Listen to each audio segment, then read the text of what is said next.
Sebelumnya, Assalamualaikum warahmatullahi wabarakatuh. Selamat malam semuanya. Terima kasih sudah hadir di acara yang diadakan oleh Expert pada malam hari ini. Sebelumnya, perkenalkan nama aku Kania. Di sini aku salah satu tim dari Expert yang akan nemenin teman-teman semua nih buat belajar bareng sama pemateri kita pada malam hari ini. Nah, mungkin sebelumnya supaya kita saling kenal satu sama lain, aku pengen ajak teman-teman nih yuk buat on cam dan jangan lupa buat ganti virtual background-nya biar kembar nih sama aku. Jadi kita bisa biru-biru seperti samudra lautan. Oke, aku udah lihat nih beberapa teman-teman udah on cam dan pasang biru-biru juga. Mungkin yang lain bisa buat on cam juga ya, biar kita bisa saling lihat nih mukanya. Siapa tahu nanti ketemu di jalan kan bisa langsung, aku pernah nih sekelas sama dia gitu.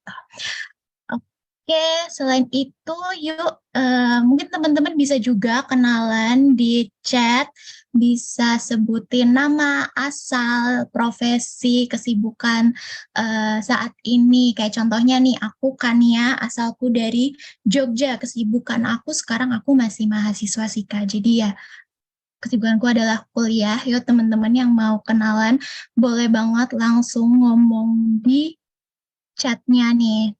Jambi hadir, Kanovaldo, Devi, Jogja, Operations Team hadir. Halo Kanovaldo, halo Kak Devi. Wah jauh ya dari Jambi, Jogja. Jogja Bisdev hadir dari Hila. Bekasi hadir. Jogja lagi hadir, Jember hadir. Wah banyak ya ini kayak teman-teman dari Jogja. Yuk yang lain ada lagi kah? Wah, oke, banyak banget ya. Ternyata ini dari seluruh Indonesia kayaknya masuk ya. Ini ke Zoom ini sangat bervariasi sekali. Thank you teman-teman udah bantu ngeramein kolom chat dan juga kenalan.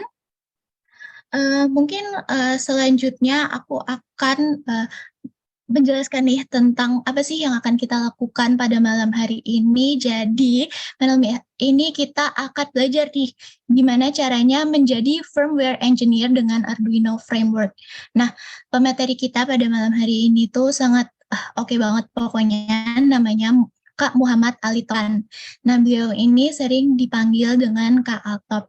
Nah, dia merupakan software architect at Widya Edu dan juga IoT enthusiast.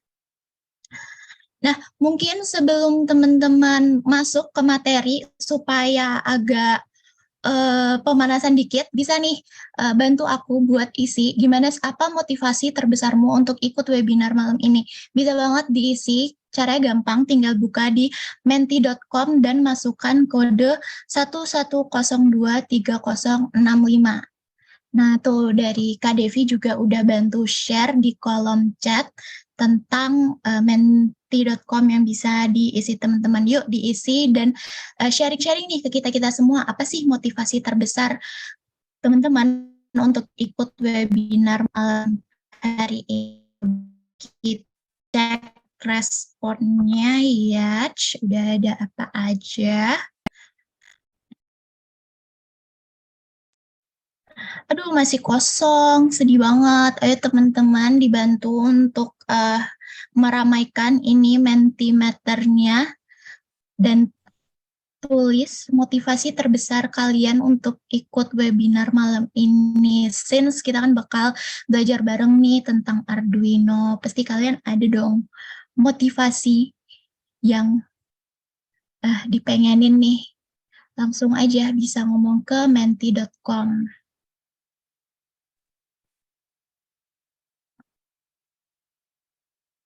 Reload. Oh, maaf, ternyata saya yang belum reload. Jadi, wah ternyata udah banyak nih ya respon-respon dari teman-teman. Ada yang bilang ingin belajar Arduino lebih jauh. Nah, sama aku juga nih sekalian pengen belajar Arduino lebih jauh. Untuk menambah wawasan, menambah wawasan. Ini ada yang bilang iri, iri kenapa nih? Jangan iri ya Kak, iri itu penyakit hati. Menambah skill. Mau ketemu dan belajar dari Kak Altop. Terus yang ini pengen belajar Arduino buat kuliah. Oke. keren-keren nih ya. Ternyata banyak ya yang penasaran tentang Arduino ini buat ngapain aja.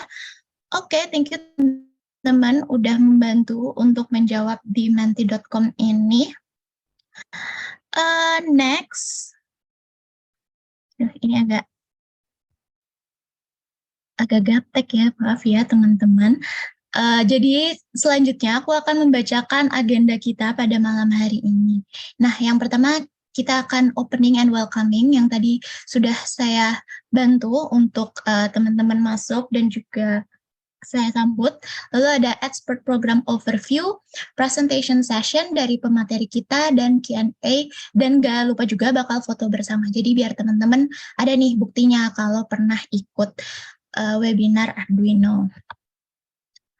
Oke, kita masuk ke sesi selanjutnya yaitu Expert ID Overview. Jadi Expert ini adalah sebuah platform dari Widya fokus pada pelatihan dan mentoring bagi profesional, perorangan maupun korporasi.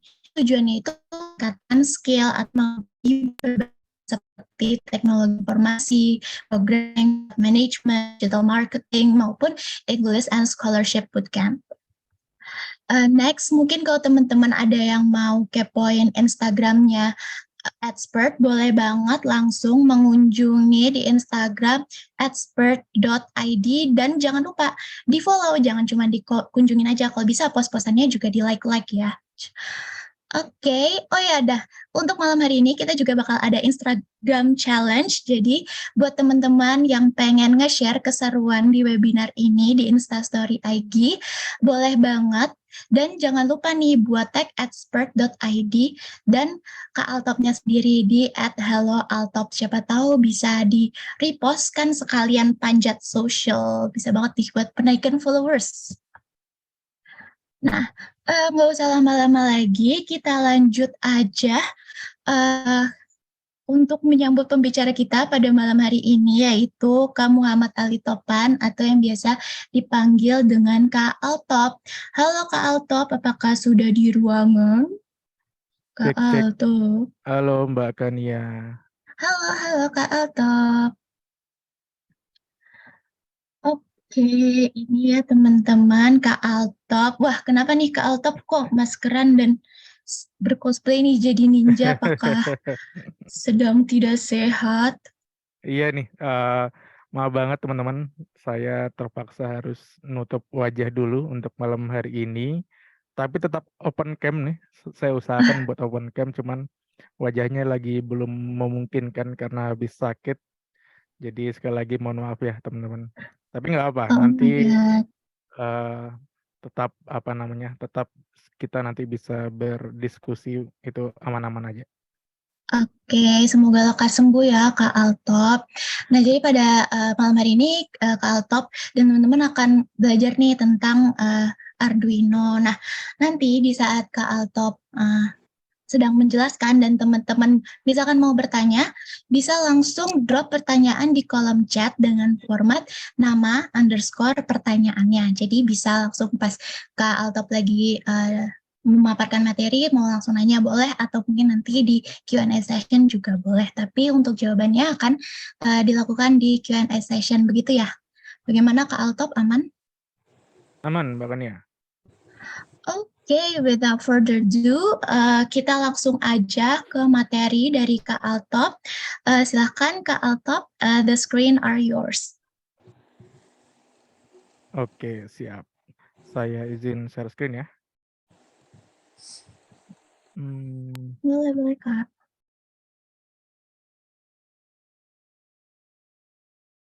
Oke, sudah muncul belum Mbak Kania? Sudah Kak, aman.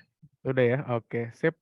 Oke, kalau gitu selamat malam teman-teman semua. Assalamualaikum warahmatullahi wabarakatuh.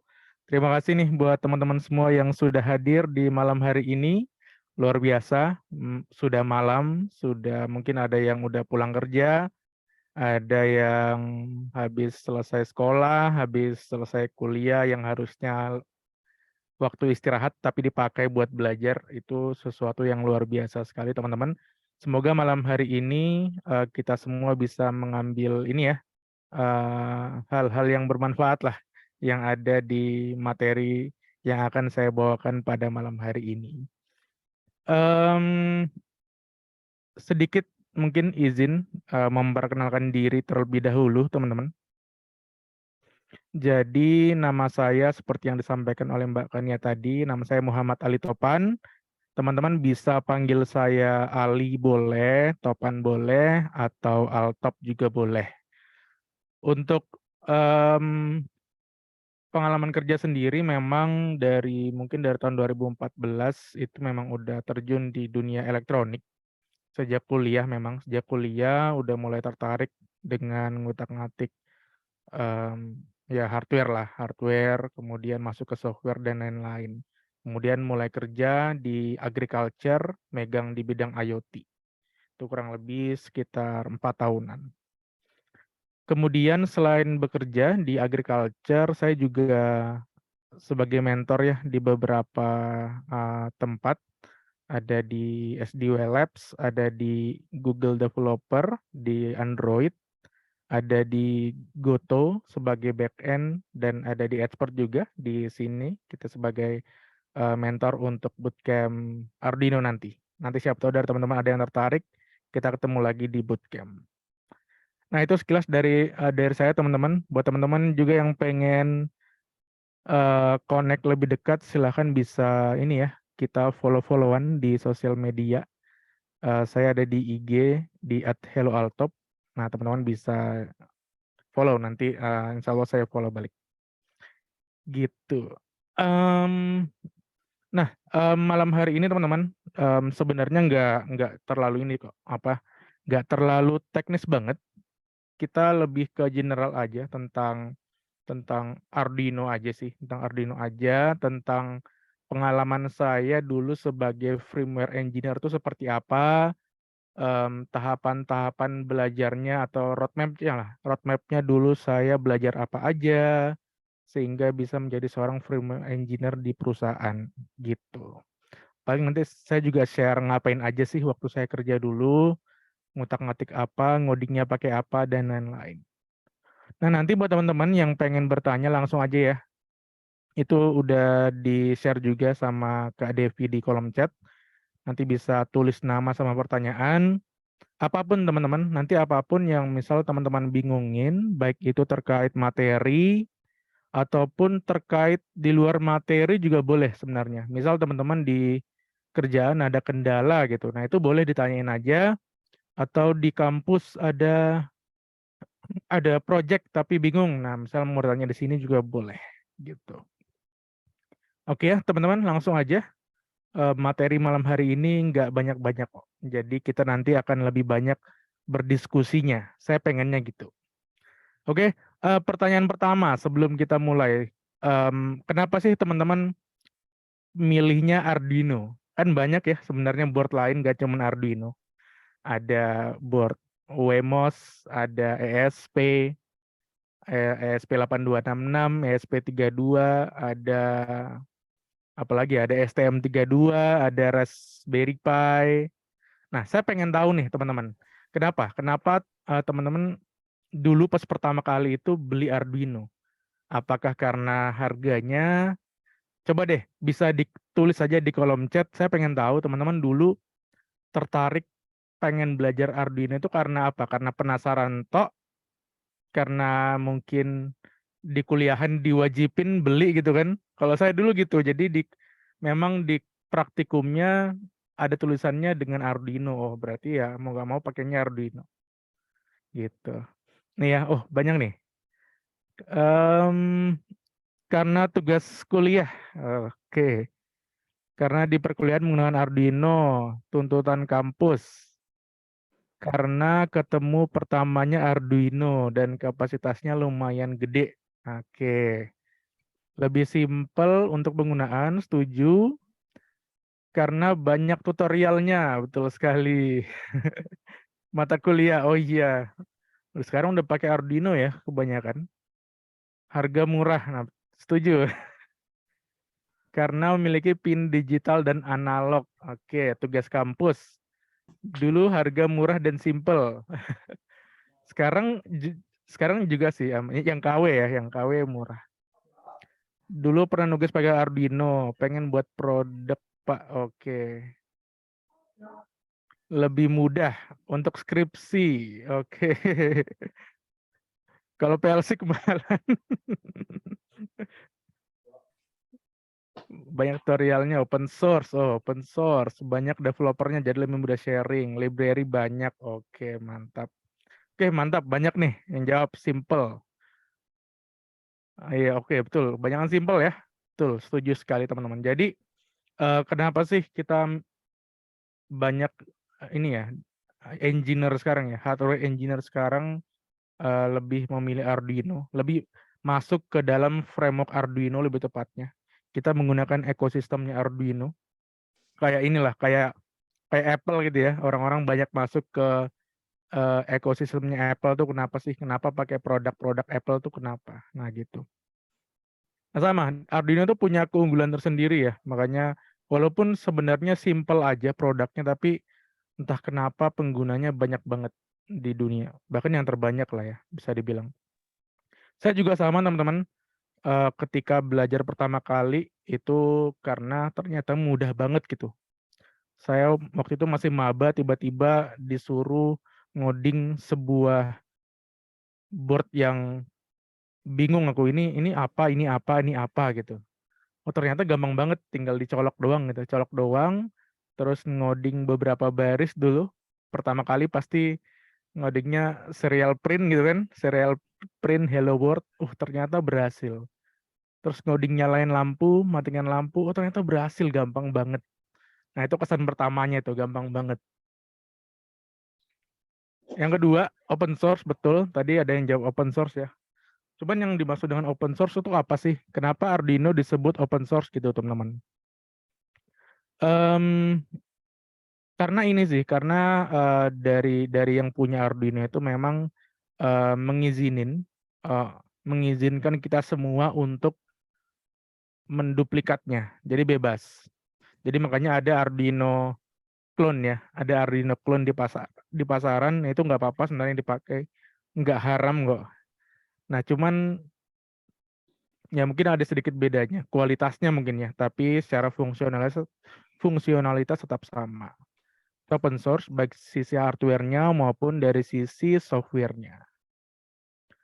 Nah, yang ketiga itu banyak library. Tadi juga ada yang jawab ya, banyak library itu sangat banyak teman-teman. Jadi em, hampir semua hal nih kalau teman-teman lihat di sini ya, mulai dari sensor, dari display, dari apa ini? Communication. Oh, mungkin sebelumnya mungkin ada yang belum tahu library kali ya. Jadi library itu semacam inilah ya, semacam alat bantu kita supaya codingan kita jadi lebih singkat. Jadi library itu isinya kumpulan coding. Jadi misal kita pengen membuat alat pendeteksi suhu. Nah, kita bisa pakai library pendeteksi suhu yang dimiliki sama sensor suhu. Nah, jadi kita nggak perlu ngoding panjang-panjang lagi, tinggal panggil library-nya, tinggal kita panggil function yang ada di dalamnya. Nah, itu fungsi library, teman-teman. Mungkin ada yang belum tahu. Nah, di dalam Arduino, itu ketika kita pakai IDE-nya, itu udah disediakan ribuan library. Jadi kita nggak perlu lagi harus buat library baru, cari library di GitHub, itu nggak usah lagi karena semua udah tersedia di Arduino IDE. Gitu. Kemudian komunitasnya gede banget. Mungkin buat teman-teman yang belum join di komunitas Arduino kita, itu ada di Facebook, teman-teman. Silahkan bisa di search aja ya di Facebook. Aktifnya di Facebook sih, untuk kalau mau tanya jawab gitu sebenarnya. Cuman di Telegram juga ada, tapi nggak terlalu aktif. Kalau di Facebook insya Allah aktif banget. Kita ada sekarang 48.000 ya, 48.000 anggota. Nah itu teman-teman kalau pengen join tuh boleh banget, langsung ke sana aja. Nah selain itu tadi ya banyak dokumentasinya, harga terjangkau, terus sintaksnya juga sederhana, terus terakhir punya IDE sendiri. Nah, ini yang menyebabkan banyak developer itu memilih Arduino sebagai microcontroller pertamanya lah yang dipakai untuk belajar, minimal untuk belajar. Nah, tadi ini ya, kita apa namanya, kita flashback dikit tentang Arduino lah, tentang keunggulan-keunggulannya gitu. Nah, sesuai judul kan kita malam hari ini berbicara tentang firmware engineer ya. Mungkin dari teman-teman ada yang penasaran atau belum tahu, jadi firmware engineer itu apa sih? Nah, itu. Yang setahu saya kan adanya apa sih kalau di dunia hardware engineer gitu ya, hardware engineer, software engineer, mungkin ada yang pernah dengar juga sistem apa embedded system engineer. Nah, itu sering lah akan teman-teman temukan di web web job gitu. Nah, tapi kalau firmware engineer, nah mungkin agak jarang ya. Tapi buat teman-teman yang udah berpengalaman, saya kan tahu lah firmware engineer. Nah, jadi firmware engineer itu apa, teman-teman? Simpelnya adalah sebenarnya firmware engineer tuh sama kayak software engineer, cuman beda di pekerjaannya. Nah, itu. Jadi kalau seorang software engineer, dia memang tugasnya menulis program juga, cuman dia apa ya, di dalam hardware lah. Jadi dia udah berada dalam hardware itu, terus dia tinggal nulis programnya. Tapi kalau firmware, ada kata firmware. Nah, jadi ini dia punya punya apa namanya, punya step tambahan untuk apa namanya, memasukkan program yang dia buat ke dalam hardware gitu. Jadi beda ya. Jadi kalau firmware tuh dia buat program untuk dimasukin ke dalam hardware gitu. Kalau software engineer cuma nulis program biasa aja. Kalau firmware ada tambahannya. Nah, dia memang khusus khusus untuk memasukin program yang dia buat ini ke dalam sebuah hardware. Entah itu IC, entah itu dalam bentuk modul, dalam bentuk dashboard, terserah. Yang penting dia tugasnya yaitu tadi, dia memasukin programnya ke dalam sebuah hardware. Makanya namanya dibuat beda sedikit, firmware gitu. Dari namanya kan ada kata firmware. Firm itu kan bahasa Inggris ya. Bahasa Indonesia yang tadi ku cari sih katanya ada keras gitu atau ada spesial, nah gitu-gitulah. Nah, itulah kenapa muncul istilah firmware engineer. Cuman sebenarnya memang sama dengan software engineer di bidang hardware. Nah, simpelnya gitu ya. Cuman sekarang udah banyak yang nyebutinnya sebagai firmware engineer. Dulu saya waktu kerja juga sama. Dulu pas tahun pertama, tahun kedua itu sebenarnya saya firmware engineer, cuman memang statusnya masih software engineer. Karena memang ini aja sih, istilahnya aja yang waktu itu belum kepakai. Gitu. Itu pengertian dari firmware engineer. Nah, berbicara tentang firmware engineer, sebenarnya firmware engineer ini kalau kita lihat potensinya, teman-teman, itu sebanding lah dengan potensi IoT ya. Jadi kan kita kiblatnya IoT sebenarnya. Karena memang kita mengikuti tren ya dalam dunia elektronika itu. Dan sekarang yang lagi tren di bidangnya itu adalah IoT. Maka semakin tinggi IoT, maka mau nggak mau firmware engineer, susah ya nyebutnya, firmware engineer, nah itu pasti akan mengikuti dari tren IoT-nya. Nah, kalau kita lihat teman-teman bisa lihat di sini ya. Di sini ada 5 urutan teratas dari potensi yang ada di Indonesia. Ada dari bidang manufaktur, kemudian dari retail, kemudian dari transportation, kemudian dari mining, dan terakhir ada dari agriculture. Ini 5 bidang teratas yang bisa mungkin teman-teman ekspor ketika teman-teman nanti pengen menjadi seorang firmware engineer. Dulu saya masuk di bidang agriculture. Nah, di situ dulu saya buat beberapa hal. Nanti di slide akhir saya tunjukin apa aja yang udah pernah saya buat. Gitu. Nah, berbicara tentang firmware engineer, sebenarnya hal ini juga sudah diatur teman-teman. Jadi kan kita ini mungkin tahun berapa ya? Tahun 2019 kali ya, saya agak lupa. Indonesia itu juga sudah mengeluarkan standar kompetensi kerja nasional. Nah, jadi buat teman-teman yang pengen tahu kompetensi nasional untuk seorang IoT engineer, khususnya bidang firmware itu seperti apa, nah itu teman-teman bisa mengeceknya di dokumen SKKNI-nya, SKKNI IoT. Bisa di-search aja di Google, SKKNI IoT, nanti bakal diarahin langsung ke websitenya apa gitu, Kominfo atau apa. Yang jelas dari kementerian aja. Atau dari beberapa website startup IoT juga sudah ada yang menyediakan alternatif untuk downloadnya. Nah itu teman-teman bisa dicoba aja diakses. Nah gitu. Nah di sini sudah tertera teman-teman kompetensi apa aja sih yang diperlukan oleh seorang firmware engineer. Nah supaya nanti bisa sesuai dengan kebutuhan industri. Di sini ada kurang lebih 5 sih kalau saya lihat ya. Ada ini ya, mempersiapkan prosedur analisis kebutuhan dan desain perangkat lunak yang akan dijalankan pada perangkat IoT sesuai kebutuhan. Desain arsitektur, struktur data, protokol messaging, kemudian ada juga desain bahasa pemrograman yang digunakan, mulai dari konsep desainnya, desain patternnya, pakai OOP, nah gitu-gitu. Terus di sini juga mendesain dengan mempertimbangkan keterbatasan sumber daya device IoT-nya, misal kemampuan pemrosesan, memori. Jadi nanti selain kita ngoding, kita juga harus memikirkan nih gimana memorinya, gimana powernya, dan lain-lain.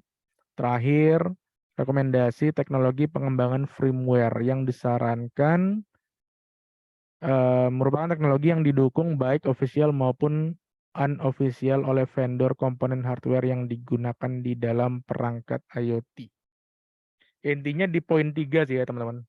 Poin 3 dan 4 lah. 3 dan 4. Kalau yang 1, 2, sama 5 ini kan standar aja ya. Jadi gimana cara kita mendesain softwarenya. Itu yang pertama. Menggunakan kaidah-kaidah bahasa pemrograman. Gimana kita mempertimbangkan dari sisi hardware-nya. Mulai dari memorinya seperti apa. Powernya seperti apa. Kemampuan pemrosesannya seperti apa. Nah itu yang terpenting. Nah, buat teman-teman, langsung aja kalau ada yang mau bertanya, langsung bisa di kolom chat. Materi kita malam hari ini, insya Allah, singkat, padat, dan jelas. Nah, lanjut. Nah, sekarang kita masuk ke bagian roadmap. Nah, gimana sih cara menjadi firmware engineer? Nah, di sini ya. Jadi, buat teman-teman yang penasaran gimana dulu saya bisa pertama kali kerja menjadi seorang firmware engineer di startup agriculture. Hal-hal apa aja yang perlu saya pelajari lah gitu, bisa dibilang. Nah ini teman-teman, kurang lebih ada berapa ini? Ada 1, 2, 3, 4, 5, 6, 7, 8. Ada 8 tahapan aja sih. Tahapan belajar yang perlu teman-teman lakukan nanti ketika mempersiapkan diri untuk menjadi seorang firmware engineer. Yang pertama tentu aja teman-teman, kita harus belajar tentang fundamental dari elektronika. Ini penting karena kan kita di dunia hardware ya, bukan hanya sekedar di dunia software. Jadi walaupun kita nanti sebagai seorang software engineer-nya, tapi tetap kita harus tahu setiap fungsi dari komponen-komponen di hardware yang akan kita coding. Dari resistornya, dari kapasitornya, dari kristalnya, dari voltage regulatornya, itu semua harus minimal kita tahu fungsinya. Gitu. Itu yang pertama. Yang kedua, basic pemrograman. Nah, ini ya, ini teman-teman yang core utama kita sebagai seorang firmware engineer, kita memang diwajibkan, sangat diwajibkan untuk bisa dibilang sangat-sangat jago dalam bahasa pemrograman yang akan digunakan. Sebenarnya nggak harus C++ teman-teman ya. Jadi tergantung dengan jenis board yang teman-teman gunakan ya. Misal teman-teman pakai apa ya? Pakai Raspberry Pi mungkin. Nah, itu kan teman-teman bisa ngoding pakai Python misal tuh bisa. Jadi bebas tergantung dengan jenis boardnya. Karena kita menggunakan Arduino, nah Arduino itu kan kebetulan memang basis bahasanya itu dari C++, teman-teman bisa lihat di library-nya. Di situ menggunakan hampir semuanya menggunakan bahasa C++. Makanya ada tulisan CPP gitu ya. CPP sama .h, nah itu CPP itu C++. Nah, di basic-nya ya standar ya. Dari penulisan variabel, kemudian tipe data, kemudian operator, function, dan lain-lain. Itu semua wajib dipelajari. Nah, baru OOP. Nah, ini juga yang sangat penting. Kenapa? Karena memang saya lihat kebanyakan developer developer baru, terutama, apalagi yang mungkin yang masih kuliah ya. Hal ini perlu dipelajari teman-teman, karena inilah yang menjadi pondasi kita untuk maju ke level berikutnya. Maksudnya gimana? Jadi sebenarnya kalau kita menggunakan framework Arduino, itu memang sudah disediakan library ya. Nah, sebenarnya library itu isinya adalah konsep OOP ini, teman-teman. Nah, jadi fungsi dari kita mempelajari OOP supaya kita paham nih, oh ternyata maksud dari penulisan library yang seperti ini itu menggunakan konsep OOP seperti ini. Nah, makanya di sini saya sarankan juga teman-teman wajib ya untuk dipelajari konsep OOP-nya. Ya, konsep-konsep dasar lah, mulai dari penulisan kelas, penulisan propertiesnya, penulisan metodenya, penulisan objeknya, pemanggilan metode di dalam objek. Nah, itu semua standar wajib teman-teman pelajari. Nah, setelah itu, setelah udah tahu nih penggunaan bahasa pemrogramannya, mulai dari basic sampai OOP, baru lanjut ke penggunaan Arduino sintaksnya. Banyak ya. Kalau teman-teman cek di websitenya arduino.cc/reference, nah di situ udah disediakan sebenarnya rangkuman dari sintaks apa aja yang digunakan yang bisa kita gunakan di dalam Arduino IDE. Itu lengkap banget. Jadi teman-teman bisa di search aja, dipilih-pilih mau pakai sintaks yang mana. Gitu. Nah, kalau udah, teman-teman wajib mempelajari bagian communication protocol. Ya ini wajib lah ya, apalagi ketika teman-teman nanti pengen melakukan komunikasi data antar device. Nah, ini wajib jadinya, baik itu antar Arduino dengan sensor, antar Arduino dengan aktuator. Nah, itu teman-teman wajib mempelajari tentang communication protocol. Contohnya kayak itu sih, kayak SPI atau UART. Nah, itu bisa teman-teman pelajari semua. Gitu. Terus selain protokol, nah ini juga hal yang wajib ya, kita sebagai seorang software engineer, walaupun udah paham bahasa pemrogramannya, tapi ketika udah mulai masuk ke sensor, itu hampir sebagian besar pasti nyari sampelnya dulu, nyari sampel code-nya dulu. Kenapa? Karena yaitu tadi, karena setiap sensor itu punya library-nya masing-masing. Hampir sebagian besar punya library masing-masing. Jadi kita nggak tahu nih gimana cara bacanya kecuali kita lihat dokumentasi dari library-nya. Nah gitu. Makanya wajib nih, teman-teman wajib mencoba yang nggak semua sensor sih. Ya cukup yang dibutuhin aja sebenarnya. Tapi saran saya dicoba aja berbagai jenis sensor yang bisa teman-teman pelajari. Di situ akan terlihat pola-polanya gitu. Oh, kalau sensor suhu itu pakai library ini, codingannya seperti ini. Oh, kalau sensor LDR, codingannya cukup menggunakan analog read aja. Oh, kalau sensor ultrasonik, oh pakai rumus ini untuk dapat jarak. Nah gitu-gitu. Pasti nanti bakal nemu polanya. Nah, itu kemudian version control. Nah, ini juga penting teman-teman sebagai seorang software engineer ya. Karena kan ini general sih, general software engineer pada umumnya memang wajib untuk menguasai kemampuan version control karena tujuannya adalah supaya codingan kita bisa yang pertama tertrack ya, tertrack progresnya, bisa ketahuan perubahan-perubahan apa aja yang sudah kita lakukan, terus juga bisa kita manage dengan baik. Nah, itu fungsi utamanya.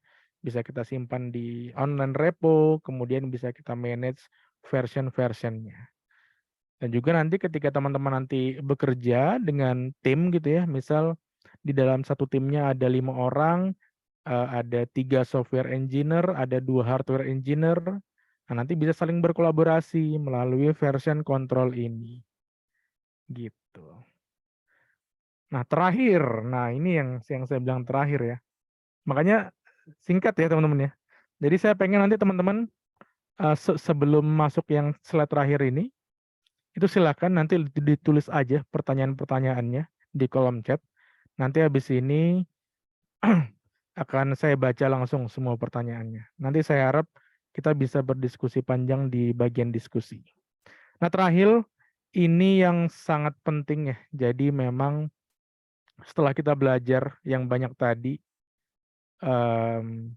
kurang lengkap kalau tidak dibuat dalam bentuk project. Karena kita orang hardware ya. Orang hardware itu mau sebanyak apapun belajar kalau nggak dikerjakan, nggak dicoba gitu, tangan nggak gerak itu lupa nanti. Jadi kurang puas juga gitu. Makanya hal-hal sederhana apapun yang teman-teman pelajari, nah itu dibuat aja. Misal teman-teman pengen buat sensor suhu, ya udah beli sensornya, beli microcontrollernya, dirangkai, kasih baterai, nyalakan, jadi. Nah gitu. Ini kayak saya ini ya. Ini beberapa portofolio yang pernah saya kerjakan dulu. Kalau ini dulu pas masih mahasiswa kalau nggak salah. Ini ada sensor, alat presensi ini. Ada LCD-nya, ada fingerprint-nya. Ini kalau yang sebelah kanan ini tracker ya.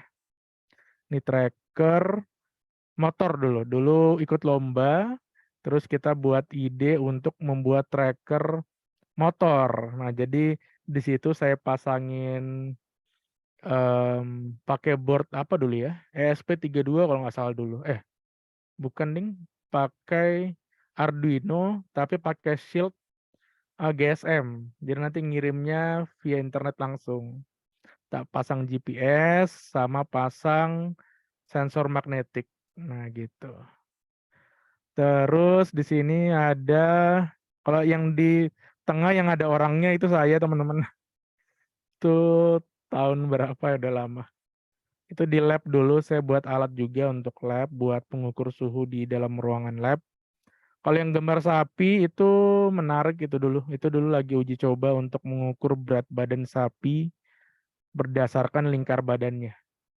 Jadi kita dulu bereksperimen. Ada sebuah teori, ada sebuah rumus di mana kita bisa membandingkan antara lingkar badan sapi dengan beratnya berapa. Nah, itu kita buat alatnya yang bisa real time untuk mengukur berat sapinya berdasarkan lingkar badannya.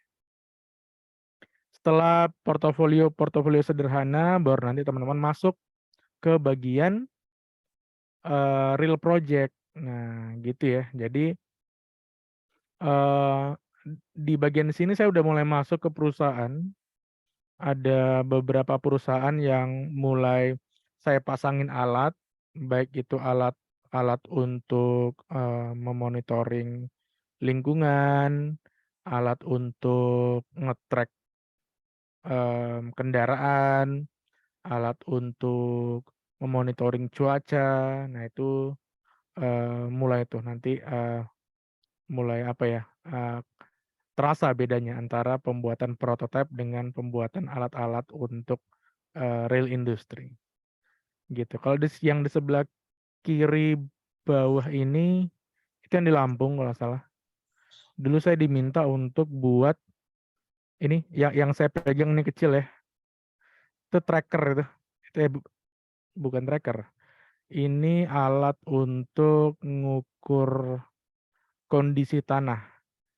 Cuman di sini nggak ada jaringan GSM, sama sekali nggak ada. Jadi saya pakai jaringan LoRa. Nah, datanya ini harus bisa terkirim ke tower yang ada 10 km jauhnya ke sana. Ini di Lampung di Kebun Tebu nggak salah. Ini buat alatnya gini. Kalau yang di atasnya ini di Lampung juga, ini di head office-nya. Bukan head office ya. Ya bagian kantornya lah. Ada kita buatkan automatic weather station-nya juga. Nah, gitu teman-teman, kurang lebih yang bisa saya sampaikan, singkat ya. Karena saya pengen nanti mendengar kisah-kisahnya teman-teman, use case-nya teman-teman yang teman-teman hadapi sekarang seperti apa terkait dengan penggunaan Arduino, gitu. Oke, saya tutup. Sekian dan terima kasih. Saya kembalikan dulu ke Mbak Nadia.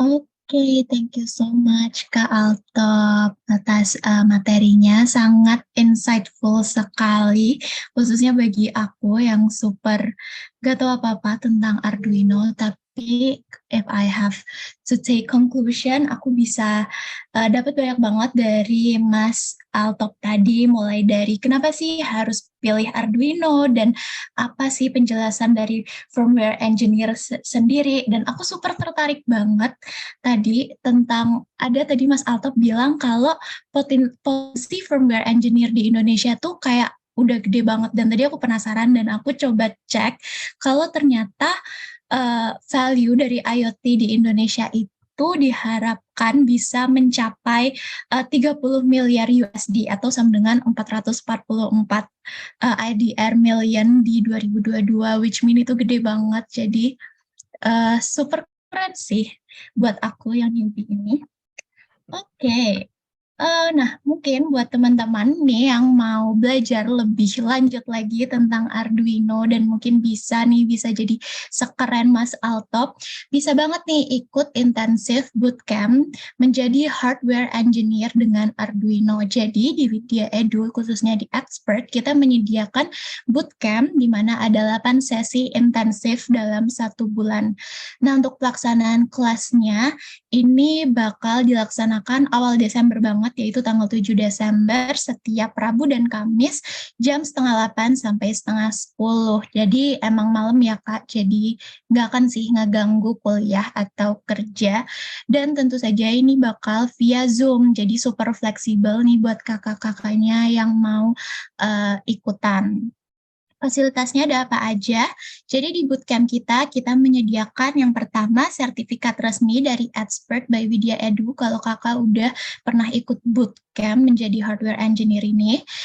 Terus kita juga bakal ada group mentoring dan networking, professional branding, dan juga bakal ada portofolio project elektronika yang nanti akan dilakukan di saat bootcamp. Bootcamp. Nah, buat kakak-kakak yang tertarik, bisa langsung daftar di rebrand.ly/bootcamp-arduino. Dan ini promo banget dari 800.000 atau 799 jadi 299. Bayangin 8 kelas 299 dapat sertifikat lagi. Dah itu fasilitasnya juga banyak banget. Nah, di bootcamp ini nggak akan kaleng-kaleng banget sih pembicaranya, karena speakernya keren-keren, bakal dipandu sama Mas Altop sendiri, software architect di Widya Edu, dan ada juga Mas Ahmad Sonia yang merupakan asisten supervisor research and development di PT Sistem Integrasi Mandiri, dan dia juga merupakan graduate research assistant at IoT Lab Seoltech. Nah, untuk teman-teman yang tertarik untuk ikut bootcamp, tenang aja, spesifikasi device yang digunakan itu enggak ribet, cukup komputer atau laptop dengan spesifikasi standar kantor. Nah, dengan ikut bootcamp ini diharapkan dapat membantu teman-teman buat mempelajari hardware dan embedded system engineer. Mungkin tadi aku sempat baca sekilas ada yang tanya apa beda firmware sama embedded system. Nah, mungkin Mas ini bisa ikut biar lebih paham lagi. Terus juga bakal membantu untuk menjadi seorang hardware dan embedded system engineer dan bakal bantu teman-teman buat memahami Arduino lebih lanjut ya yang pasti. Nah, makanya jangan disia-siakan kesempatan ini untuk daftar bootcamp menjadi hardware engineer dengan Arduino. Hanya dengan 299.000 aja bakal dapet 8 sesi intensif. Nah, untuk kurikulum yang dipelajari ini banyak banget. Yang pertama ada ini Fundamental of Electronica. Mungkin tadi juga udah disinggung ya sama Mas Altop sendiri. Ini merupakan salah satu dasar dari roadmap kalau misalnya mau jadi firmware engineer. Di sini tools yang digunakan bakal ada elektronika analog, dioda, transistor, OP AMP, elektronika digital, rangkaian logika, flip-flop, dan microcontroller basic, yaitu ada Atmega 328, ISP, dan lain-lain. Next, di kurikulumnya kita juga akan membahas tentang Introduction to Arduino IDE and Arduino Uno R3. Di mana tools yang bakal digunakan, kita akan menggunakan installation Arduino, terus kita akan juga melakukan overview project, how to connect Arduino Uno R3 to Arduino IDE, dan how to compile code to microcontroller. Next, kita ada juga ngebahas tentang Arduino programming, di mana ini mungkin akan lebih membahas tentang variabel, perulangan, syntax, operator, type data, input-output, time, interrupts, dan komunikasi serial dari penggunaan Arduino-nya sendiri. Nah, di kurikulumnya ini juga mencangkup sensors dan actuators, di mana kita akan membahas tentang DHT11, PIR, sensor jarak, HCSR04, buzzer, keypad, LCD, RTC, servo, LDR, dan masih banyak lagi.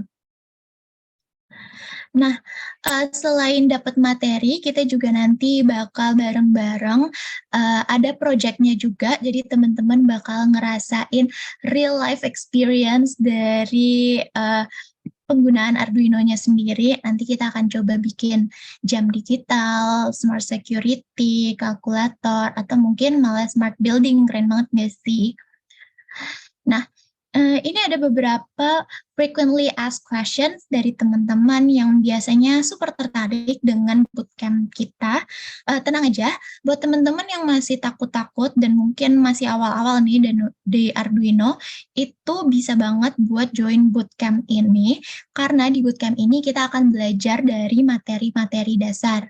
Dan jangan khawatir tentang, aduh harus berpergian nih, harus transportasi nambah lagi, itu enggak, karena kita kelasnya akan full online via Zoom secara live dengan mentor dari awal sampai akhir. Kalau takut bakal ganggu jam kerja atau mungkin jam kuliah, itu juga jangan khawatir karena kelasnya ini bakal malam hari jam 7:30 sampai jam 9:30. Nah, di sini teman-teman pasti akan mempelajari dan menjadi seorang hardware dan embedded system engineer dan pastinya akan memahami Arduino. Nah, untuk pertemuannya sendiri, ini kita akan ada 8 kali pertemuan efektif setiap Rabu dan Kamis, dimulai di 7 Desember. Ada grup belajar di WhatsApp dengan mentor yang expert di bidangnya, dan pastinya bakal dapat sertifikat resmi dari Expert by Widya Edu. Nah, bootcamp ini super lengkap mulai dari dasar dan sampai punya portofolio, dan ini harganya super ramah sama kantong kalian. Mungkin bisa dilihat tadi dari 799 jadi 299, 8 kali pertemuan dengan Mas Alto dan Mas Sony. Itu kayak wow, super murah sekali. Nah, ini ada testimoni dari Bootcamp IoT with Peruri. Jadi Peruri ini salah satu mitra kita. Waktu itu mereka ada kerjasama untuk Bootcamp IoT. Mungkin bukan Arduino, tapi ini IoT. Cuman ini bisa lah ya jadi proyeksi teman-teman tentang gimana sih serunya Bootcamp di Expert ini. Ini juga sama ada previous bootcamp dari April sampai Oktober, di mana pesertanya itu udah lebih dari 1.000 peserta yang bergabung. Nah, ini ada testimoni dari teman-teman kita peserta bootcamp IoT. Mungkin emang beda ya Arduino sama IoT, tapi kan tadi udah dikasih hint sedikit kalau Arduino itu potensinya sebanding lah ya dengan IoT. Nah, di testimoninya dari Kanizar, dia bilang kalau materinya penting banget dan boleh dibagikan, sehingga bisa dipelajari sewaktu-waktu. Nah, penting untuk bahan penelitian atau pengabdian kepada masyarakat saya nantinya selaku tenaga pendidik di salah satu universitas di Surabaya. Oke, kalau dilihat-lihat ini kayaknya dosen ya kakaknya ini, makanya dia bilang kayak sangat penting untuk penelitian. Duh, sotoy, maaf. Oke, nah ini ada testimoni juga dari Kak Ipung. Dia bilang kalau bootcamp IoT-nya asik, rugi besar kalau nggak ikut, gimana enggak. Harga kaki 5 dapat ilmu IoT bintang 5, wes. Di sini dapat ilmu, bisa chatting, bisa diskusi dengan teman lain yang tadinya nggak kenal, bisa diskusi langsung dengan tutornya, dan yang penting dapat ilmu baru. Pokoknya keren abis deh, terima kasih tim Expert. Nah, kan dari teman-temannya aja udah keren-keren testimoninya tentang bootcamp IoT. Nah, makanya teman-teman yang tertarik banget buat ikut bootcamp Arduino, jangan ditinggalkan. Sorry. Jadi ini kita ada testimoni video dari Mas Randa Agusta Artawa. Dia juga merupakan salah satu peserta bootcamp IoT. Oke, kita lihat aja kali ya feedback dari dia tentang bootcamp di Expert itu seperti apa. So, aku akan play videonya. Enjoy the video, guys.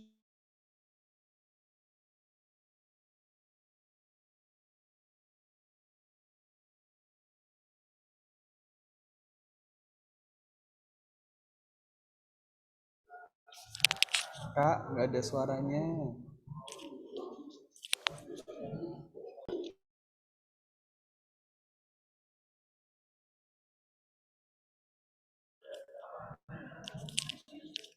Kak Kania, suaranya belum muncul ya Kak Kania. Mungkin bisa di stop share dulu terus di share. Mohon maaf, Kak. Sebentar, aku coba ulangi. Oh ya, benar. Mohon maaf. Aku ulangi ya, Kak, untuk ininya, videonya. Randa Agusta Apakah Artawa. aman? Aku Aman lah ini ya, senior semoga. MEP engineer, mechanical electrical plumbing engineer. Jadi untuk kelas expert ini recommended banget untuk apa namanya orang-orang yang ingin ikutan kelasnya, karena baik dari pematerinya, baik dari apa namanya konten-kontennya itu sangat-sangat baik gitu, dan recommended untuk pemula-pemula yang ingin banget belajar di expert ini. Terkait juga apa namanya latihan-latihannya, materinya juga banyak soal hand-on, kemudian latihan, kemudian praktikum juga di situ, dan semuanya dikasih tahu cara-caranya oleh pematerinya. Jadi kita nggak dibiarkan ngeblank gitu aja, kita punya sesi tanya jawab juga, dan semuanya benar-benar dikawal oleh orang-orang yang profesional.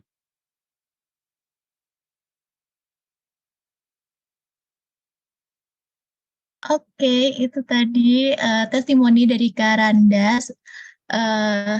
Dia bilang kalau seru banget dan dikawal sama orang-orang yang profesional. Jadi aku super saranin sih buat temen-temen, maaf ke-spill dikit. Buat temen-temen join intensif bootcampnya ini dengan harga ya ini 300.000 doang, dapat 8 kali intensif bootcamp bersama mentor-mentor yang super profesional dan pastinya bakal dibimbing dari awal sampai akhir. Nah, khusus peserta webinar malam ini aja nih, diskon 50.000 dengan chat Arduino ke CRM Expert atau admin WA Group. Bisa hubungi nomor di bawah ini 089603300675. Cukup chat Arduino, langsung dapat diskon 50.000. Jadi tadi berapa ya? 799 dipotong jadi 299. Nanti kalau misalkan langsung chat Arduino ke nomor di bawah ini, langsung deh tuh dapat potongan 50.000. Berarti jadi berapa? Nggak bisa ngitung. Jadi 249 kali ya. Nah, tuh Kak Farhan juga udah share di chat.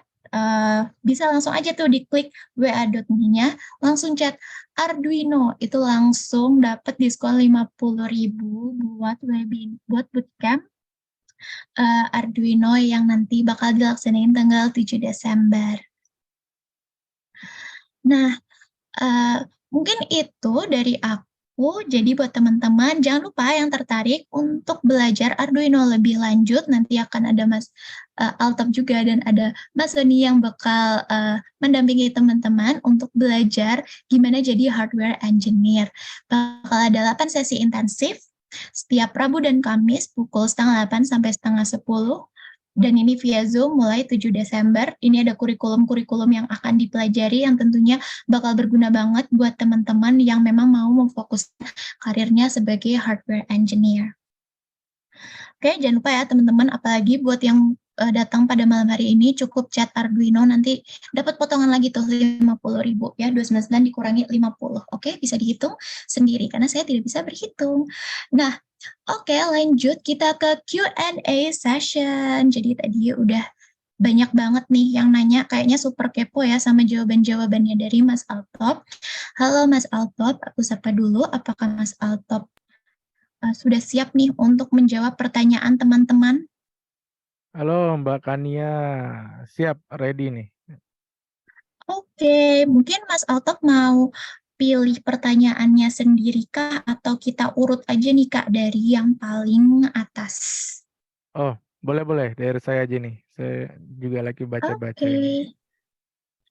boleh. Siap, langsung tak mulai berarti ya? Ya, boleh Kak, silakan. Oke. Oke, luar biasa teman-teman. Tadi pas Mbak Kania lagi jelasin, itu saya lagi baca-baca pertanyaan yang udah masuk nih di kolom chat. Ini banyak banget. Kita coba ini ya, baca satu-satu. Semoga bisa kejawab semua.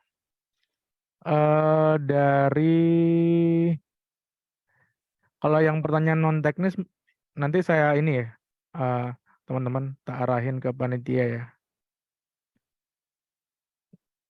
Yang pertama ini dari Mas Alfian Fatur Rohim. Kak Altop, apakah selesai webinar ini boleh konsul terkait Arduino? Boleh. Nanti bisa kontak aku aja nggak apa-apa. Atau kalau mau lebih intens, nah nanti bisa. Kita ketemu di bootcamp. Terus dari Mas Bagas, untuk IoT apakah harus menggunakan tambahan modul? Oh, maksudnya ini ya, Arduino-nya mau dijadikan sebuah device IoT ya, Mas Bagas? Betul, jadi Arduino kan belum ada konektivitasnya ya. Jadi namanya IoT berarti kan dia itu punya kemampuan untuk terkonek ke internet. Nah, berarti kita perlu tambahan modul.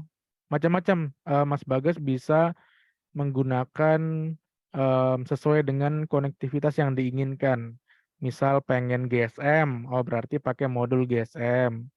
Mau pakai Ethernet, berarti pakai Ethernet Shield. Mau pakai WiFi, berarti pakai modul ESP. Mau pakai Bluetooth, berarti pakai modul Bluetooth. mau pakai jaringan LoRa, berarti pakai modul LoRa. Nah gitu. Jadi tergantung jaringan apa yang mau dipakai. Nanti ditambah aja modulnya. Gitu, Mas Bagas Purwandaru. Semoga menjawab ya. Kita Terima kasih, lanjut. Mas. Oke, sama-sama. Kita lanjut lagi nih dari Mas Rian.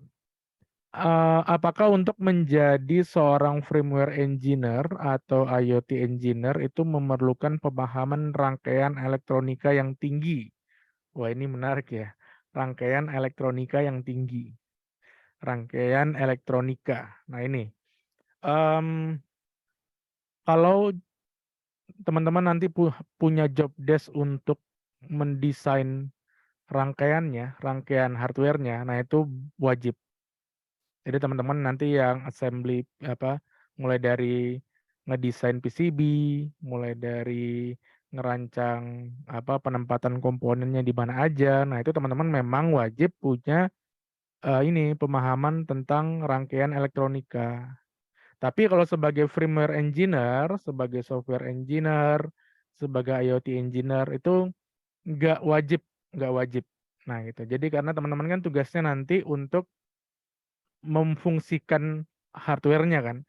Kalau hardware-nya kan sudah dibuat sama tim hardware dari awal gitu. Nah, kalau kita tim software lebih fokus untuk memfungsikan tiap komponen yang ada di dalam hardware-nya.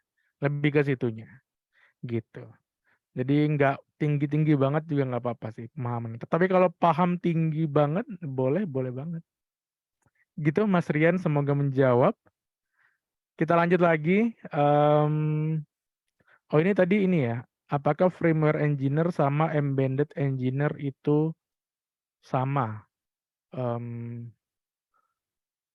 Apa ya? Kadang saya lihat di job hiring gitu, deskripsinya sama sih sebenarnya ya. Cuman mungkin kalau embedded system dia punya scope yang lebih luas.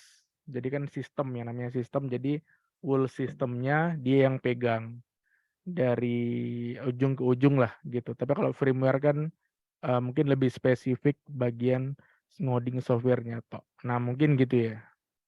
Itu lanjut Mas Andri Berlin. Arduino apakah bisa dengan Python? Wah ini menarik nih. Arduino apakah bisa dengan Python? Karena tadi pagi saya baca berita. Kalau, bentar mana ya? Arduino.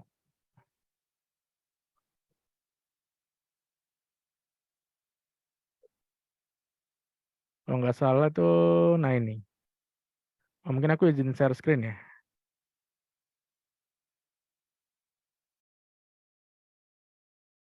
Jadi pagi tuh, nah ini kalau teman-teman lihat di newsnya Arduino, di sini ada tulisannya. MicroPython officially become part of Arduino ecosystem. Menarik ya, berarti artinya kita udah bisa menggunakan bahasa Python secara resmi itu di dalam Arduino IDE. Tuh, bukan Python ya, MicroPython, tapi sama aja. Cuman sintaksnya aja yang lebih dipersingkat sama Python-nya. Makanya disebut MicroPython. Nih, officially become part of Arduino ecosystem.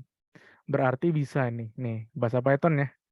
From time import slave for ini gini. Nggak ada titik koma ya sudah. Karena pakai bahasa Python. Nah, berarti udah official bisa. Gitu, kita lanjut lagi. Saya tadi, oh ininya. Mas Aji, sertifikasi apa saja yang dibutuhkan untuk mendukung kita yang ingin bekerja di dunia IoT? Wah, ini berbicara tentang sertifikasi ya. Kalau sertifikasi ya mungkin yang paling umum ini ya, BNSP ya. Teman-teman bisa di sana juga sudah tersedia kok sertifikasi untuk kita sebagai hardware engineer itu ada. Hardware engineer, IoT, atau elektronik, atau embedded itu harusnya udah tersedia semua di BNSP. Minimal itu sih.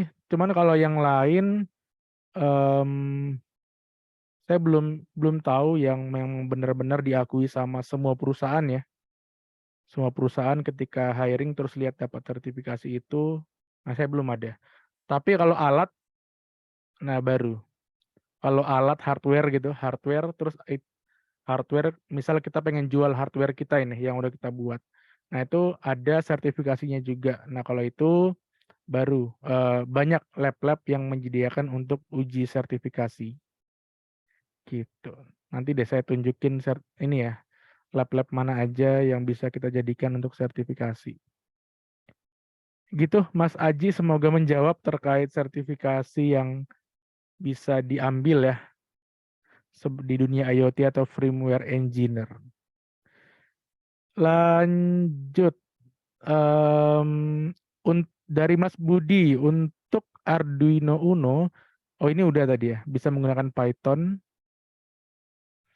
Dari Mas Fatahku, bagaimana tanggapan mengenai daya tahan Arduino? Daya tahan Arduino. Bagus menurutku ya. Jadi Arduino itu udah compact banget, apalagi kalau berbicara tentang daya tahannya ya. Daya tahan ini mungkin dari sisi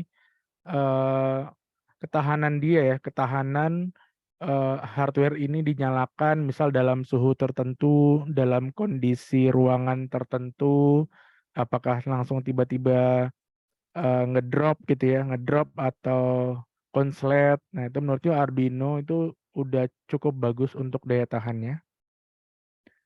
Terus dari Mahrus Ali, perbedaan IoT dengan microcontroller itu seperti apa, Kak? Oh, kalau IoT itu konsep ini ya, konsep untuk benda-benda yang terhubung ke internet. Kalau microcontroller itu hardware. Jadi kayak apa namanya, ESP32, ATmega 328 yang bentuknya kotak-kotak gitu, yang banyak kakinya. Nah itu hardware microcontroller. Jadi memang beda, Mas Mahrus Ali. Lanjut ya. Atau ada yang pengen nanya lewat mic, ada nggak? Biar siapa Boleh tahu banget, pengen berdiskusi teman-teman. langsung. Bener banget nih, ada yang mau nanya langsung kah ke Nah, Mas Altok, bisa langsung. langsung raise hand. Nah, Mas itu mau boleh. tanya Mas. Nah, monggo Mas. Oh, itu Kak. Mas Mas Bagas rekomendasi dulu mungkin. modul LoRa yang jangkauannya jauh terus harganya terjangkau Mas. Oke, tadi yang nanya siapa namanya? Mas Bagas. Mas Bagas. Oh, oke, siap. Pertanyaannya, rekomendasi modul LoRa yang bagus dan jangkauannya jauh ya. Wah, ini Sama harganya berat. yang murah juga Mas. Harganya yang murah ya. Ini saya dulu 1 tahun research-nya. Research LoRa setahun kita beli hampir berbagai macam jenis modul ya. Hasilnya yang paling bagus, kita buka ya. LoRa, kalau yang dasar kan ini. Sebenarnya bagus sih, yang begini itu udah bagus banget. Dan ini yang paling murah. Yang paling murah, nah tinggal gimana caranya bisa jauh kan gitu ya. Tinggal gimana caranya bisa jauh. Jadi ini modul LoRa RFM 95. Nah, kalau kita mau pakai jaringan LoRa teman-teman di Indonesia itu cari modul yang di frekuensi 9222 ya. 920 sampai 923. Karena kalau di luar dari itu nggak boleh. Karena sudah ada regulasinya dari Kominfo. Jadi kita sebagai praktisi itu cuma bisa menggunakan di frekuensi itu aja. Nah, terus kalau ditanya sama Mas Bagas tadi, modul apa nih yang bagus? Ini bagus banget modul LoRa RFM 95.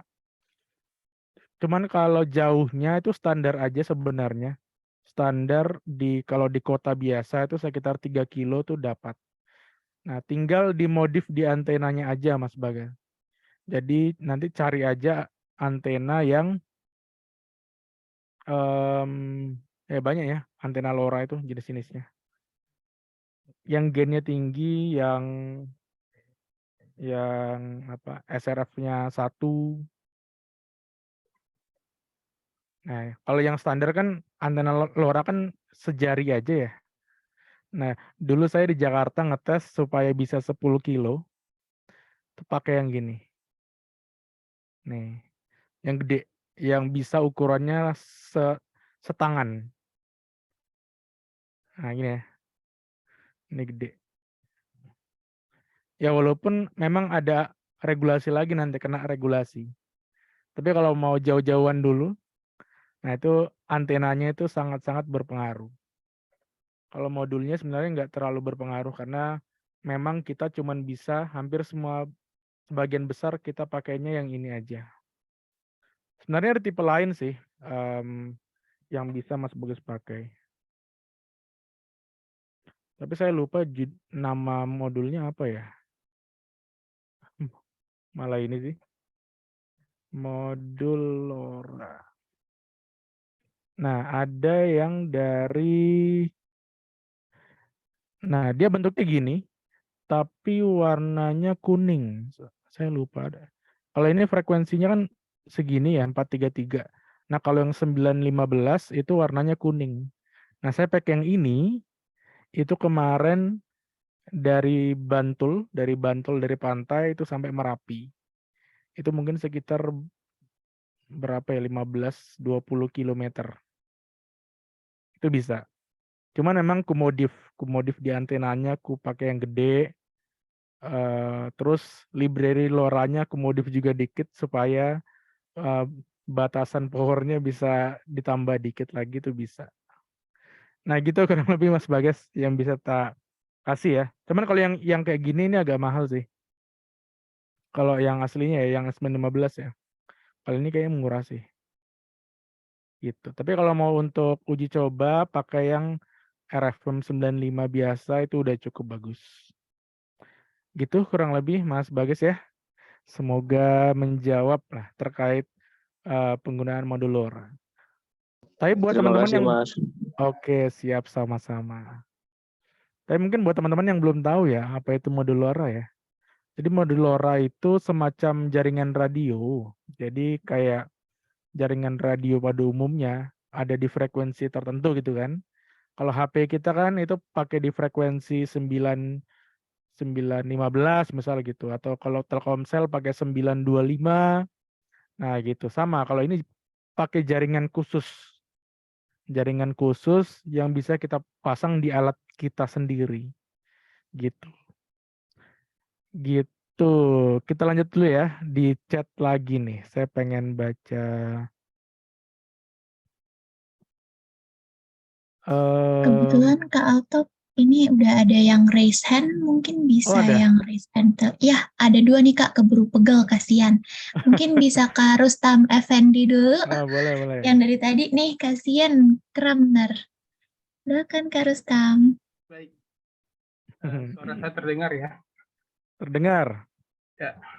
Terima kasih Mas Toh. Pertanyaan saya sih sudah ada ya di kolom chat.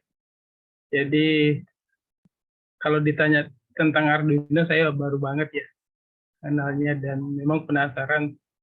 Kebetulan saya di jurusan teknik mesin ya. Dan saya lihat perkembangan risetnya juga banyak teman-teman yang menggunakan microcontroller untuk penelitian-penelitian.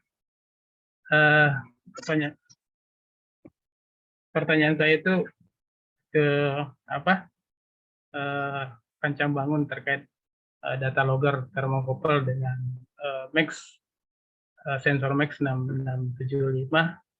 Saat ini saya sudah buat sebenarnya, tapi belum rampung. Itu menggunakan 12 channel dengan tipe thermocouple tipe K. Cuma saya dapati bahwa untuk mendapatkan tingkat akurasi ya, kalau mungkin dibandingkan dengan data logger atau data akuisisi yang standar, apalagi yang buatan dari luar itu mungkin masih sangat jauh ya. Mungkin Mas Altem ada saran ya untuk apa? Beberapa paper sih saya baca bagus ya, tapi mereka kan nggak sebut gimana gimana supaya dapatnya bagus gitu. Baik, terima kasih. Oke. Saja. Oke, siap. Terima kasih, Mas Rustam. Wah, menarik nih ya.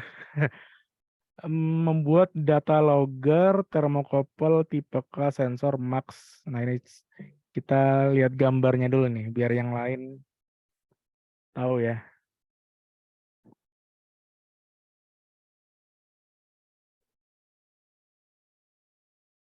Yang ini ya, Mas Rustam ya. Iya, benar ya. Oke.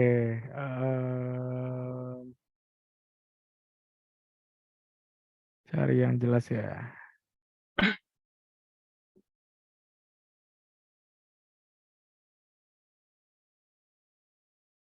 Oke. Pakai 12 sensor. 12. Oke. Beberapa paper saya temukan akurasinya lumayan tinggi, tapi pas dicoba ternyata jauh ya. Iya, benar. Nah ini banyak sih penyebabnya, Mas Rustam ya. Tapi yang pertama, berarti Mas Rustam ini udah tahu akurasinya itu udah berbeda, berarti karena habis kalibrasi kan ya dengan yang lain gitu kan. Statusnya sih masih banding ya, masih perbandingan gitu ya dengan termometer Oke. Airaxa itu ya. Ya. Oke. Dan itu hasilnya beda ya? Ya, beda.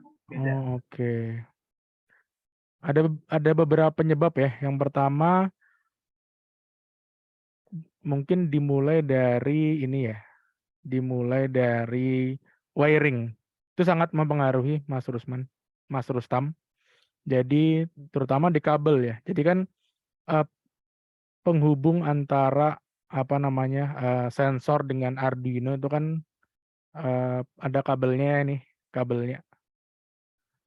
Nah, itu bisa Iya. jadi kalau di situ konektivitasnya kurang kuat atau mungkin ada yang ya intinya kurang kuat lah. Nah, itu akan datanya berubah-ubah dan itu jadi nggak akurat gitu. Jadi bisa dicoba ini sih cari ya bisa pakai kalau misal pakai jumper jangan pakai jumper. Cari kabel yang langsung solder ya. Itu juga boleh. Kalau mau benar-benar akurasinya sangat tinggi. Yang kedua, mungkin dari sisi programmingnya ya. Dari sisi programmingnya, jika ternyata datanya itu nggak sesuai, Mas Rustam, sebenarnya bisa Mas Rustam melakukan kalibrasi sendiri. Jadi nanti dicatat dulu aja errornya berapa. Oh, ternyata errornya plus berapa derajat gitu ya. Nah, ya udah nanti Mas Rustam kalkulasi ulang, tinggal ditambahin nanti di rumusnya itu kasih errornya. Error error referensinya lah gitu. Nah, nanti tinggal dipakai lagi, harusnya nggak masalah. Kadang memang beberapa sensor itu ya kayak gitu modelnya. Jadi ada error toleransinya. Nah, itu bisa Mas Rustam coba ya. Atau misal ternyata tujuannya kan untuk suhu ya. Ya udah ganti sensor aja, itu juga boleh. Cari sensor-sensor yang memang punya akurasi yang lebih tinggi. Kalau suhu banyak sih. Ntar tak coba ini ya. Cari deh sensor suhu apa aja yang punya akurasi yang lebih tinggi dari ini kali ya. Nah, gitu kurang lebih Mas Rustam. Semoga menjawab ya. Jadi 3 tadi bisa dicoba kembali dari wiringnya dulu. Dipastikan jangan ada yang longgar-longgar karena itu sangat mempengaruhi data, aliran data. Yang kedua, nah itu tadi terkait formula decodingannya. Nanti bisa dilakukan kalibrasi. Jadi kalau ternyata errornya sekian, ya udah tinggal dikalibrasi aja rumusnya di dalam codingannya. Nah, yang ketiga mau nggak mau kita harus ganti sensor. Gitu. Semoga membantu Mas Rustam. Mantap ini lagi mengerjakan sebuah project data logger. Oke, ada lagi mungkin yang raise Mbak Nadia? Boleh feedback Ada nggak, Mas, Kak. sebentar? Ya gimana? Boleh Oh, feedbacknya bisa nggak? bisa. Eh, saya Boleh mau apa? Boleh apa? saya mau apa minta apa ya istilahnya mempertegas tadi ya terkait wiring terus jumper ya. Ini kan rencananya mau dipakai lama ya untuk kebutuhan Hmm. di lab. Kalau saran dari Mas Alto, baiknya saya itu semua sensor itu langsung pakai kabel. Ini kan selama ini saya pakai jumper ya, yang mungkin Ya. goyang-goyang juga sih. Apakah kemudian kalau sarannya semuanya disolder, apakah menggunakan kabel serabut atau kemudian menggunakan kabel tunggal gitu ya? Oke. Nggak masalah kalau yang, cuman jangan terlalu tebal aja. Nanti malah loss arusnya. Yang penting solder lebih bagus memang. Solder lebih bagus pasti.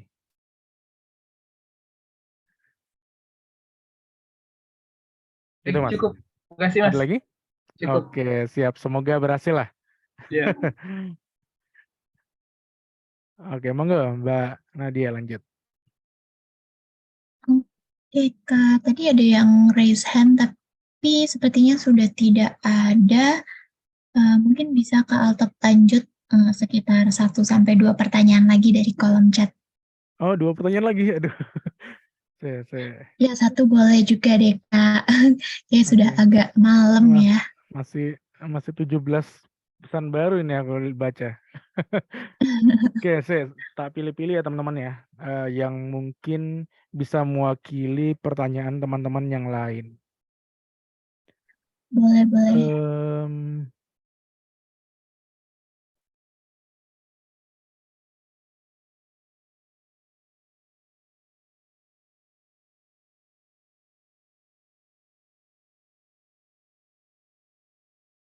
Oh, ini menarik nih.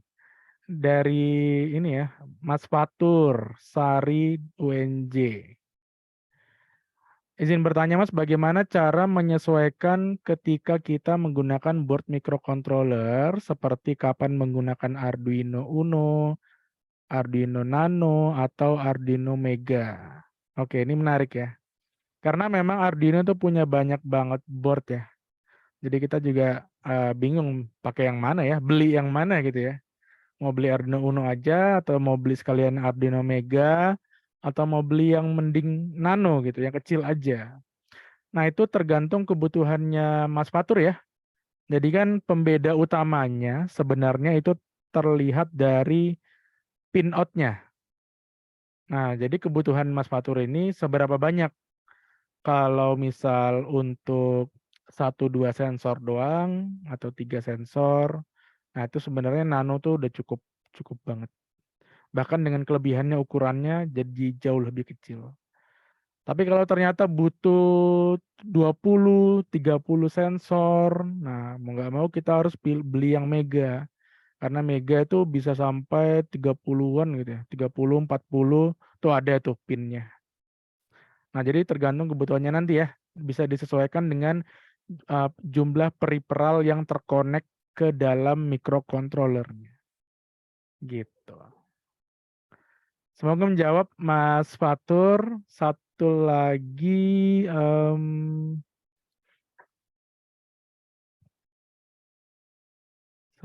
satu lagi.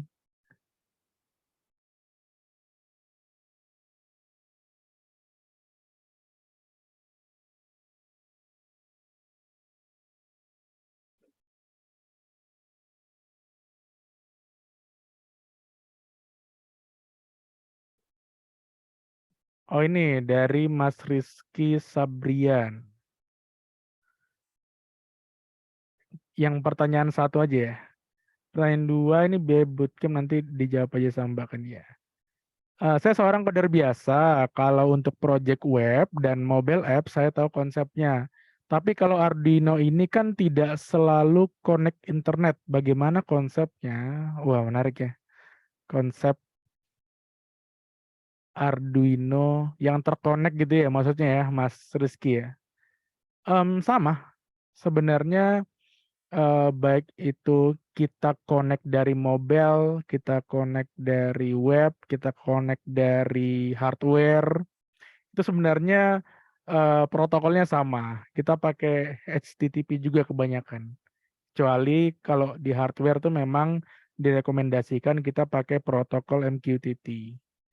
Cuman ya kebanyakan HTTP juga. Jadi konektivitasnya sama aja sebenarnya. Ya sama, pakai protokolnya sama soalnya HTTP. Cuman ada karena hardware ini punya keterbatasan, artinya dalam hal sumber daya. Nah, kita tuh biasanya menggunakan ini timer supaya nggak boros daya untuk mengirim data ke internetnya. Jadi nggak benar-benar streaming gitulah datanya.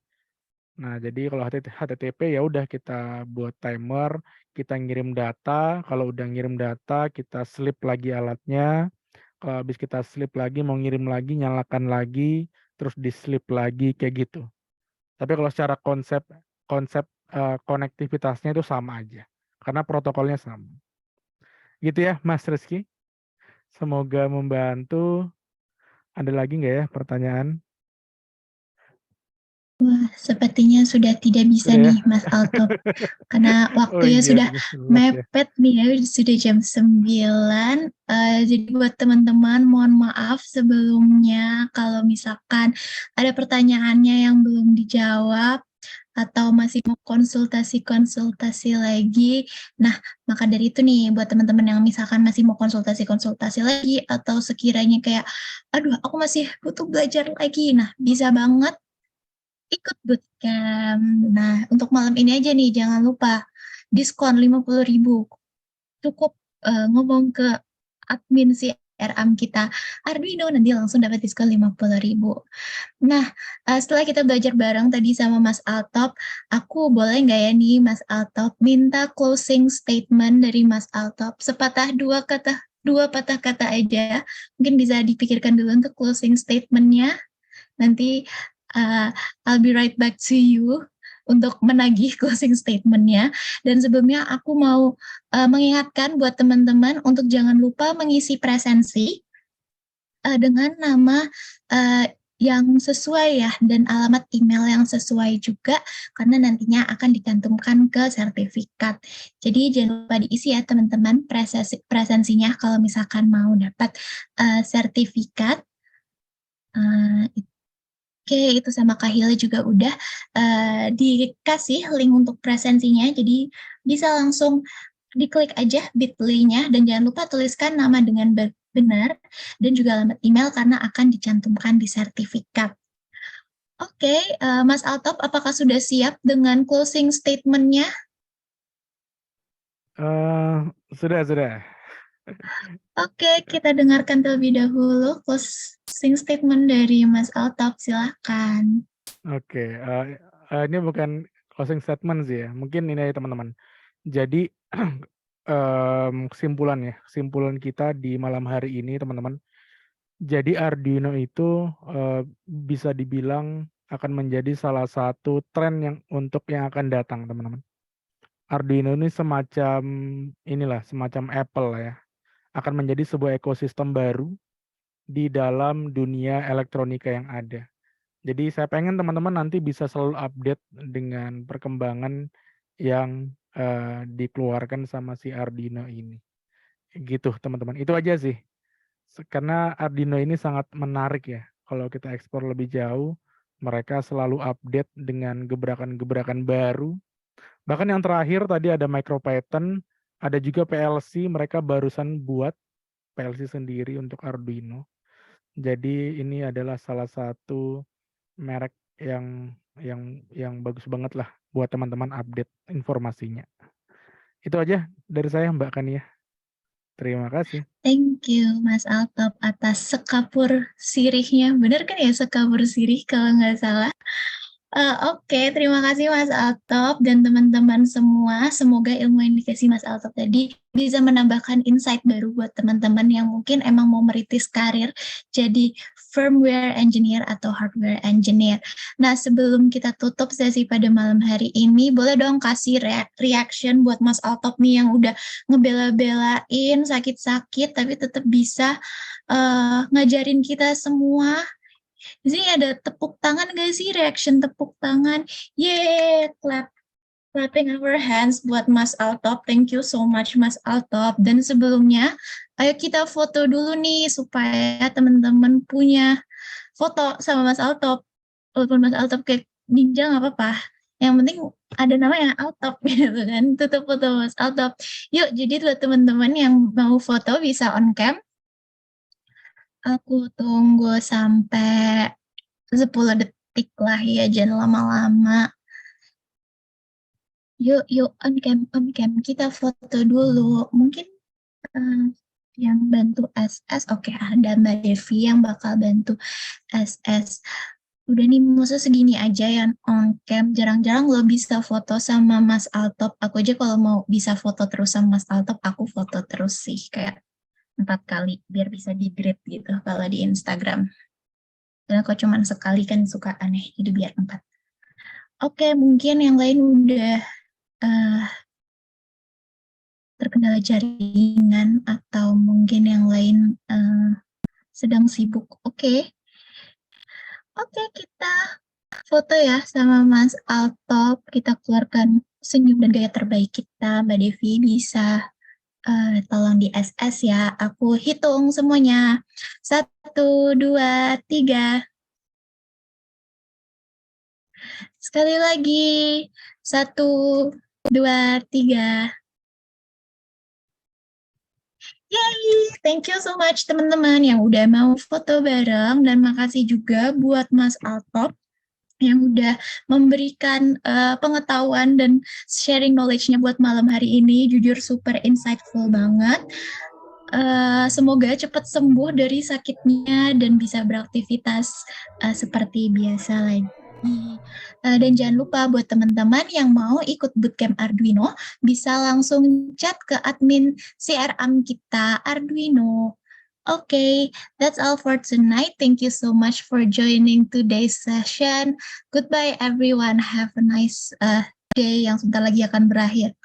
See you di bootcamp.